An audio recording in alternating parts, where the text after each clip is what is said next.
Hello, I'm here today to talk a little bit about resonance. Resonance is one of my favorite words when it comes to oboe playing or really any any instrument, voice, anything. I love that aspect of the tone.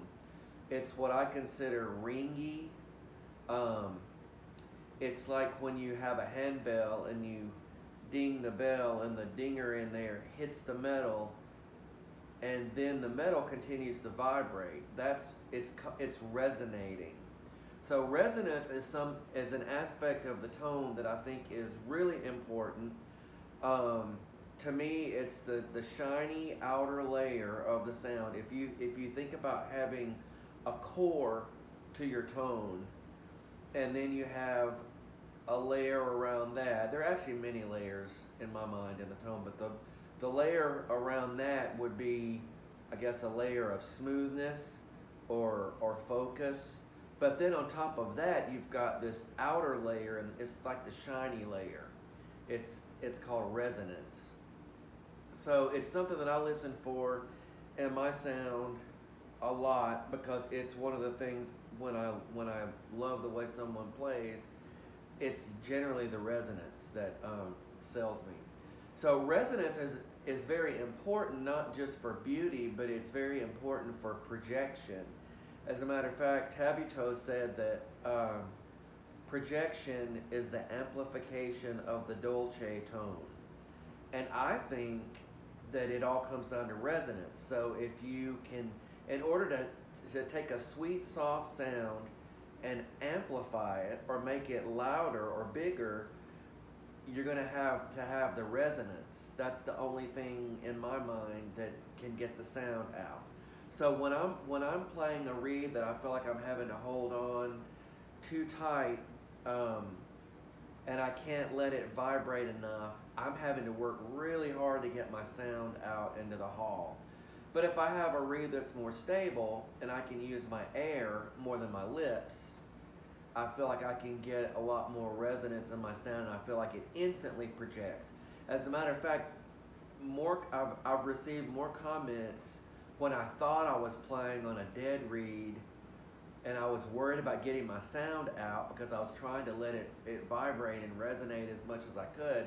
And I've gotten more compliments for that during concerts than anything because it's not about the immediate sound when we're an orchestral musician. It's about getting the sound out to the audience.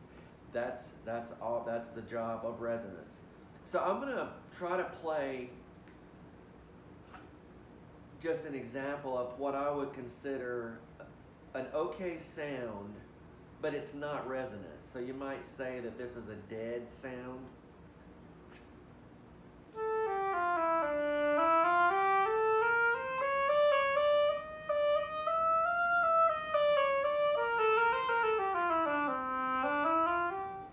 So I'm going to try to do the same thing, and it's going to sound louder to you, but it's because it's resonating more. I'm going to try to use the same amount of air I just used.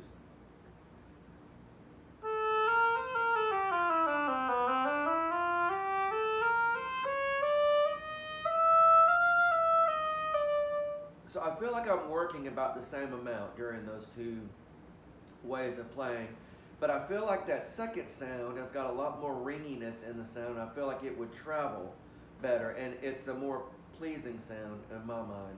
So I want to play a loud but dead tone.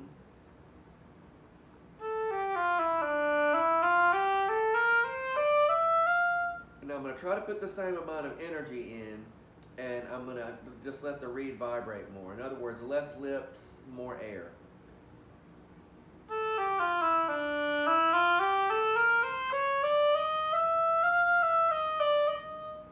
So one thing we have to watch out for on the oboe is not to let the tone spread.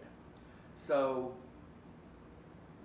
spreading is almost when the sound becomes too resonant, or it's like we lose control.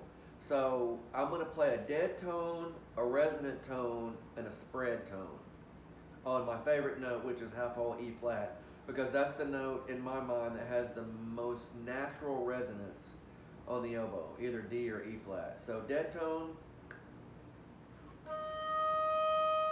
resonant tone, spread tone,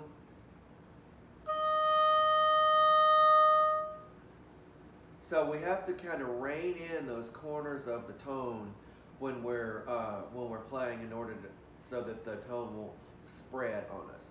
So what we want is a full, deep, ringy or resonant tone.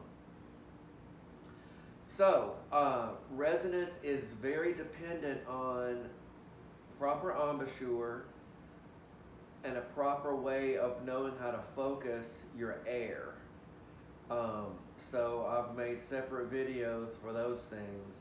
I think resonance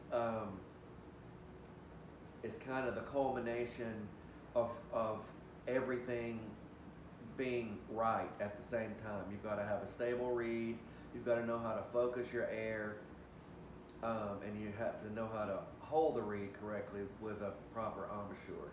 So anyway, resonance, my favorite word.